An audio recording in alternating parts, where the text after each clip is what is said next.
Hey everyone, it's Ventus. I wasn't planning to make one of these videos, especially not on the day of early access release for Shipwrecked, but in the last couple days, a lot of things have gotten me thinking about Shipwrecked. Think of this as the part 2 of my initial impressions of the game, but I'll keep it really short this time.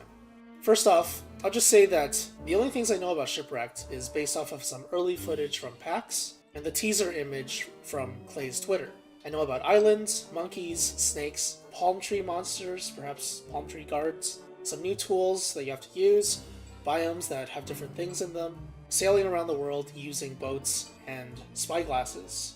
Aside from that, don't really know anything. I'm trying to keep myself in the dark so that when I actually play the game, it's a whole new experience, it's really fresh and surprising to me.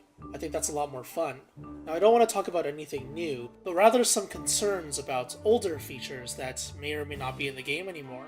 This may have been addressed already while I was keeping myself in the dark, so forgive me if you've already heard this before. First of all, I'm not too worried about the learning curve. It's to be expected that there's going to be a lot to learn, basically because the game is completely different and completely new compared to ROG. My main concern is about sustainability in the world. I'm a player who likes to make a huge base and rip apart the world from top to bottom in order to make it. From what I've seen, the islands have very little resources compared to ROG. This means that it's going to be more difficult to sustain yourself for a longer period of time, and also because of the limited size of each island, it's going to be harder for you to build an actual big base. From what I've seen, there's no papyrus, there's a limited amount of rocks and gold, which are two really important items in order to make a really big base, especially if you're going to wall the whole place up, as well as other potential problems, such as a lack of pigs. Without pigs, it's going to be very difficult to make good armor. If there are no pigs, then how do you build a handbat? Lack of combat materials, will this be a problem?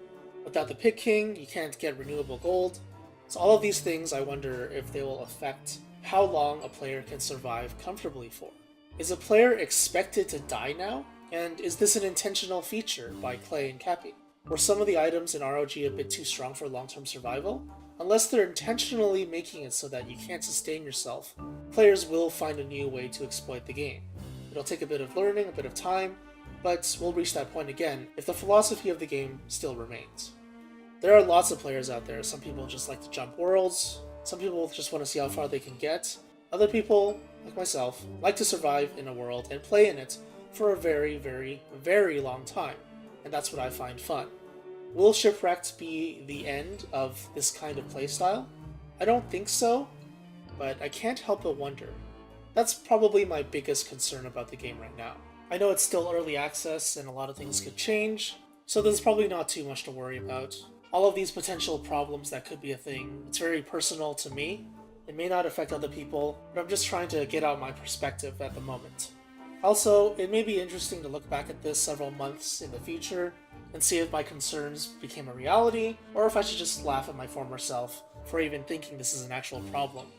Now, the game is going to go live for the public in a couple hours, so I'll see what happens when the game actually comes out. Got a lot of really cool ideas for what I want to do in my world, but I'm not sure if I'm going to actually be able to execute them. We'll see, but I guess this will be the final video I make before the game's actual public release. Thanks for watching. See ya.